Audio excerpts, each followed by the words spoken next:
7. Star Trek TNG Yesterday's Enterprise details you missed Star Trek The Next Generation Season 3, Episode 15.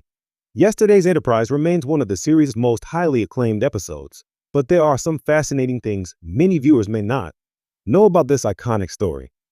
Yesterday's Enterprise begins like any other episode of TNG, with the USS Enterprise D encountering a seemingly inexplicable galactic phenomenon. Suddenly, the battle-damaged USS Enterprise C emerges from a wormhole, and everything on the Enterprise D changes. Captain Jean-Luc Picard, Patrick Stewart, now sits on a darkly lit bridge, and LT, Tasha Yar, Denise Crosby, stands at the tactical station. Captain Picard then meets the injured Captain Rachel Garrett, Tricia O'Neill, of the USS Enterprise C, informing her that she and her ship have journeyed 22 years into the future. The United Federation of Planets is now at war with the Klingons, a conflict even Captain Picard fears they will soon lose, which forces Garrett to make an impossible decision.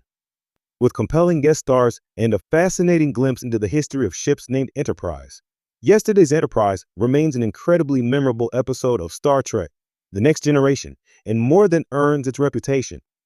However, many pieces had to fall into place for Yesterday's Enterprise to make it to the screen in the first place. Yesterday's Enterprise combined two different Star Trek TNG story ideas. In Star Trek The Next Generation Season 3, the producers of the show began accepting scripts from outside writers. This policy led to the show receiving over 5,000 scripts in a year. One of those scripts, written by Trent Christopher Ganino, caught the eye of one of TNG's producers. While this story included the USS Enterprise C, it did not feature Tasha Yar or Gwennon Whoopi Goldberg, and included an ensign who panicked after learning the fate of the Enterprise C. Ganino later struck up a friendship with TNG pre-production associates Eric A. Stillwell, and the two began working on ideas for new stories. They eventually pitched a story that involved Tasha Yar, as well as Ambassador Sarek, Mark Leonard, the Vulcan father of Spock, Leonard Nimoy. In this story, a Vulcan science team accidentally altered the future by causing the death of Surik, Bruce Gray, the founder of Vulcan philosophy. This led to an alliance between the Vulcans and the Romulans, who then declared war on the Federation.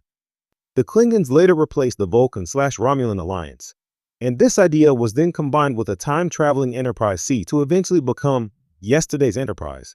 When working on the Sarek time travel story, Ganino and Stillwell wanted to incorporate elements from several classic episodes of Star Trek, the original series, including The City on the Edge of Forever and Mirror, Mirror. The idea of an altered militaristic universe came from Mirror, Mirror, while the actual Guardian of Forever originally played a role in the time travel part of the story. The Vulcans were investigating the Guardian of Forever when they traveled to the past and inadvertently altered their own history.